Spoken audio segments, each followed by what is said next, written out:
ঘটনাটা ঘটেছে ঈশ্বরদী রুটে, প্রায় মধ্যরাতে। সেই রুটের দূরপাল্লার একটি বাস রাত আনুমানিক দিকে শহর ছেড়ে বেরিয়ে যায়।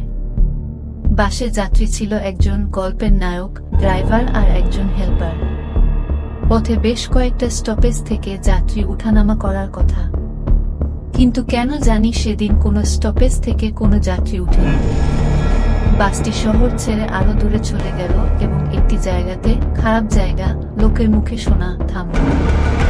সেখানে দুইজন লোক দাঁড়িয়ে আছে দেখা গেল। তারা বেশ লম্বা চওড়া এবং সাদা আলখেল্লা পরা, মুখ অন্ধকারে ভালো করে বোঝা যাচ্ছে। তাদের মধ্যে একজনের হাতে ছোট বাচ্চার কাফনে মোড়া লাশ। তারা ড্রাইভারকে বলল, আমাদের সামনের কবরস্থানে নামিয়ে দিবেন। ড্রাইভার এবং হেল্পার একটু ভয় পেলেও কিছু বলল না। তারা বাসে উঠে এলো। তখন মনে হলো বাসে বেশ মিষ্টি একটা গন্ধ ছড়িয়ে পড়ছে।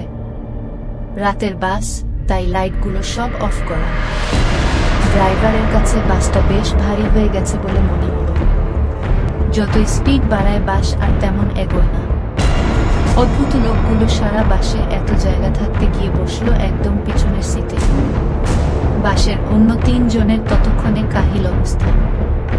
ভয়ে যেন সিটের সাথে আটকে গিয়েছে, নড়াচড়া করতে পারছে না। হঠাৎ মনে হলো পিছনের সিট থেকে করমা করে হাড় চাবানোর শব্দ আসছে। 3 জনের বুঝতে আর বাকি থাকে না যে এরা সাধারণ মানুষ না, এরা অন্য কিছু। তারা বাচ্চাটাকে শান্তিতে খাওয়ার জন্য এই নির্জন বাসে উঠে এসেছে। অনেকক্ষণ পরে বাসটা অবশেষে কবরস্থানে এসে পৌঁছায়। তখন ড্রাইভার তাদেরকে নেমে যেতে বলল। সেই একমাত্র যাত্রীটা এরই মধ্যে নিজের সিট ছেড়ে ড্রাইভারের পাশে দরজার কাছে সিটে এসে বসেছে। তা এবং ড্রাইভারের মধ্যে কোনো কথা হয়ে থাকতে পারে, ঠিক জানি না।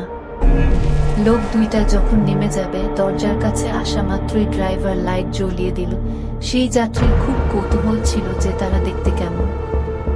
তখন দেখা গেল তারা মানুষের মতোই দেখতে, কিন্তু চোখের জায়গায় বিশাল বড় গর্ত। সেটাই তাদের অশরীরী ভাবটা ফুটিয়ে তুলেছে। তাদের হাতে আগের মতোই ছোট বাচ্চার লাশ, কাফনে মোড়া। তারা সেই যাত্রীর দিকে তাকিয়ে বলল, তোর মায়ের বুকের দুধের অনেক তেজ, তাই আজকের মতো বেঁচে গেল। এই বলে তারা কবরস্থানে নেমে গেল।